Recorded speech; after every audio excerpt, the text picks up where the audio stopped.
There's a lot of bad advice floating around in the candle making world. Some of it comes from blogs, some of it comes from YouTube, some of it comes from people who've been making candles for 6 months and decided to start teaching. But the reality is, some of the most widely repeated rules in this industry are flat out wrong, and following them is costing you time, money, and margin. I'm Shane McGrath.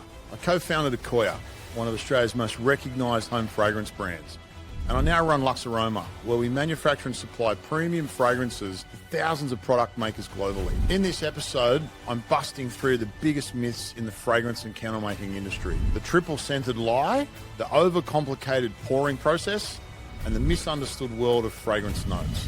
Starting with a myth that generates more confusion than almost anything else in this industry: triple-scented candles. You've seen the marketing, triple-scented. Extra strength, 3 times the fragrance. It sounds impressive, sounds premium, and it's almost entirely nonsense. Here's what's actually happening. Standard fragrance load for a candle, the amount of fragrance oil relative to the weight of the wax, sits at around 10% for most wax types. That's the sweet spot. It's where the fragrance binds properly with the wax molecules. It releases at the right temperature, and it performs consistently burn after burn. Now, what happens if you push that load to 30%, which is implied triple-scented? The fragrance simply can't bind. The wax is oversaturated. The excess fragrance will pool on the surface of the candle, which in the industry we call sweating or bleeding. When a candle sets, it needs to be solid at room temperature. If you oversaturate that with fragrance, the candle will never set. It'll just look like liquid inside. In a soy wax candle, the maximum fragrance load before you start seeing stability issues is typically around that 10, maybe maximum 12%. In paraffin, you may be able to push that a little higher, around the 12%, but 30% is just ridiculous. The candle simply won't set properly. You'll end up with a pool of scented oil sitting on top of a soft, unstable wax. That's not a candle. So, what does triple-scented actually mean? In most cases, it means nothing. It's a marketing term with no standardized definition.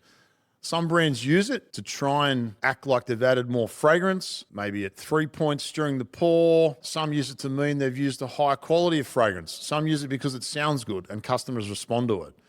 Here's the interesting thing though. The brands that genuinely produce the strongest candles aren't the ones loading their wax with 3 times the fragrance. They're the ones using the right fragrance.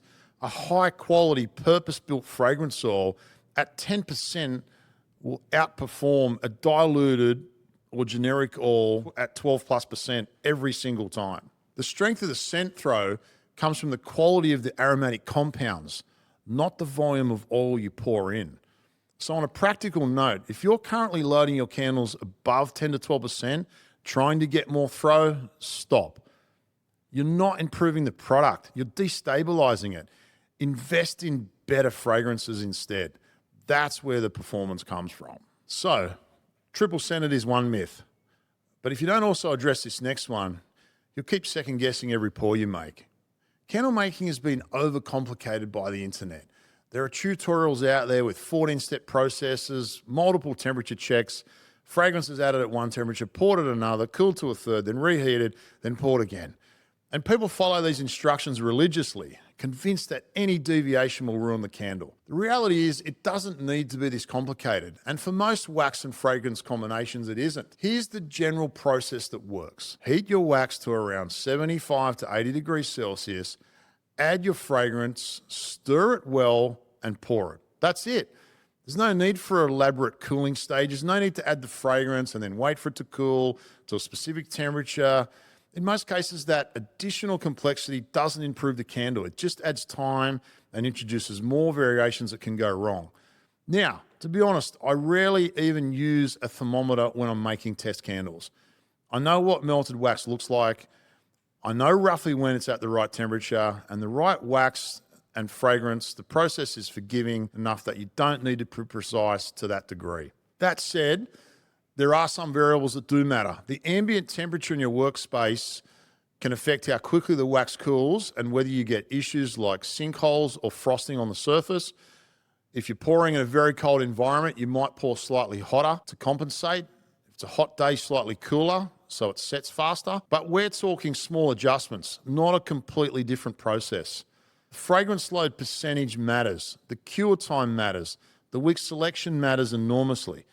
But the idea that you need to add fragrance at exactly 65, stir it for exactly 2 minutes, cool to exactly 55, and then pour, that level of rigidity is unnecessary for most production environments. So, on a practical note, simplify your process. Heat your wax to 75, 80 degrees, add your fragrance, give it a good stir, and pour it. Test the result. If you're getting good throw and a clean burn, you've found your process. Don't add complexity for the sake of it. Complexity doesn't equal quality. Consistency does. So the pouring process is simpler than most people make it. But this next myth goes in the opposite direction. Most makers dramatically underestimate how complex a fragrance actually is. People talk about fragrance notes. They use to describe it as a simple pyramid. Top notes, middle notes, base notes. Maybe 5 or 6 ingredients total. A citrus top note, a floral heart, a woody base, clean and simple. That's certainly how fragrance is marketed, and it's a useful way to communicate a scent to a customer. But it has almost nothing to do with how a fragrance is actually formulated. The reality is, most commercial fragrance oils contain anywhere from 20 to over 100 individual raw materials. On average, I'd say around 40 materials is quite normal for a well-crafted fragrance. Not 5 or 6, 40. Think about what that means. A single fragrance oil might contain multiple citrus compounds, not just lemon, but specific isolates like limonene, citral, and linalool, each contributing a slightly different facet of the citrus character.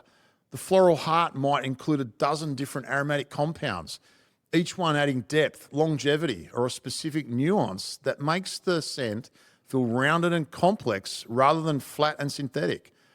The base notes, the ones that give a fragrance its staying power and depth, are often the most complex part of the formula. Musks, resins, woods, and amber compounds interact with each other and with the skin or wax in ways that take years of perfumery training to fully understand and control. This complexity is why fragrance performance varies so dramatically between suppliers.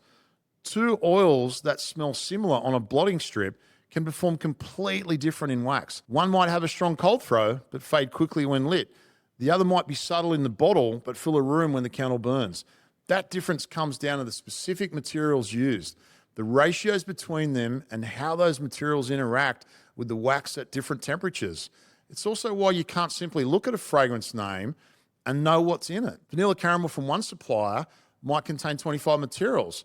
From another, it might contain 8, with the rest made up of cheap synthetic fillers. The name is the same, but performance is completely different. At Lux Aroma, when we develop a new fragrance, our perfumer is working with dozens of raw materials to create something that not only smells right, but performs right in wax, at temperature, over multiple burns.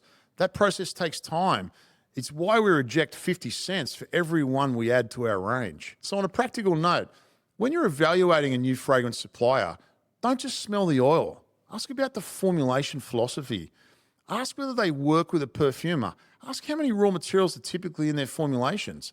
A supplier who can't answer these questions probably isn't formulating at the level your product deserves. To recap, triple scented is a marketing myth. More fragrance oil doesn't mean stronger throw. It just means a candle that won't work. Candle making doesn't need to be complicated. Heat, add fragrance, pour, and then let it cure. And select the right wicks. Fragrance notes are far more complex than the simple pyramid suggests. A well-crafted fragrance oil contains dozens of raw materials, and that complexity is what separates a candle that performs from one that disappoints. Understanding these 3 things won't just make you a better candle maker, it'll make you a smarter buyer and more confident formulator and a more credible voice in your market. If you're ready to explore fragrances that are genuinely formulated for performance, not padded with solvents and not marketed with empty claims, head over to luxaroma.com via the link in the description. We've got over 500 scents in stock, no minimum order, and same-day dispatch. See you on the next one.